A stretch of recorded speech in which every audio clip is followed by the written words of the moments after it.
Hi, welcome to HardReset.Info. Now I'm going to show you how to check technologies tree in Civilization VII. Basically, it's very easy to do. Firstly, you should click on your research icon. So here you have your age progress, and here you will see that currently researching.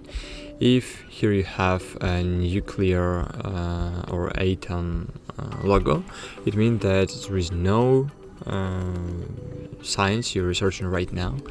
So you can click on it and choose one of them. But if you want to see the tree, you should click View Tree, and here you can find Technologies Tree. That's it, guys. Thanks for watching. Like this video. Hope this video was helpful for you. Bye.